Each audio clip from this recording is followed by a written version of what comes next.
As I work my way up to the roof, I realize that I'm going to need the XREF of the second floor, or rather the upper level. So I'm typing XR for XREF. I'm going to select Attach. I will select the upper level and Open. I'd like for the second floor to align with the first floor, so I am selecting the XYZ coordinates to equal 0. The second floor is in. I realize that it is on the wrong layer, so I'm going to select it, place it on layer 0, and then tap the Escape key to remove the grips. Zooming in,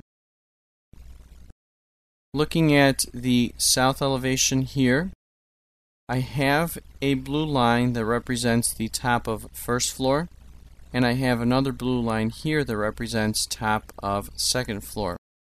What I would like to do is to have this plan align with the z coordinates of this line.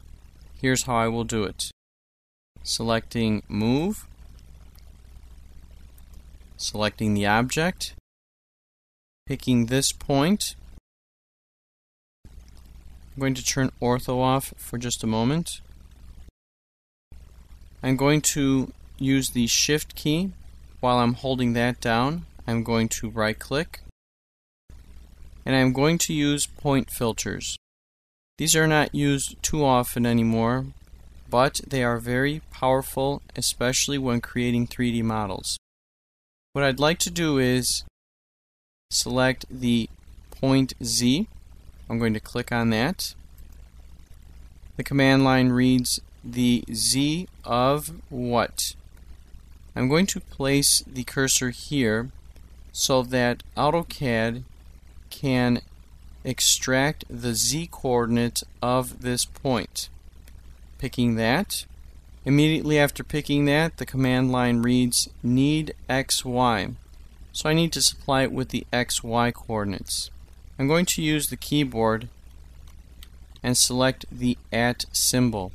By using the @ symbol, I am indicating to AutoCAD that I would like to keep using the same XY coordinates. Typing @ and Enter now moves the image of the second floor up to the exact location that I wanted. And now, of course, what I could do is take this image and place it on an X3 or an X4 layer and then freeze it when necessary, or I can leave it on 0 and simply unload when I need to. As you can see, working in 3D does require the use of 2D images, and it does require that you keep everything very well organized. It may look like there is a lot of information on the screen, but in fact there isn't really. What I'd like to do now is turn off the wall layer and point out that on the image of the second floor I also have the roof plan, and this will be very helpful as I build the roof. Turning the layer back on, and from this point I can continue.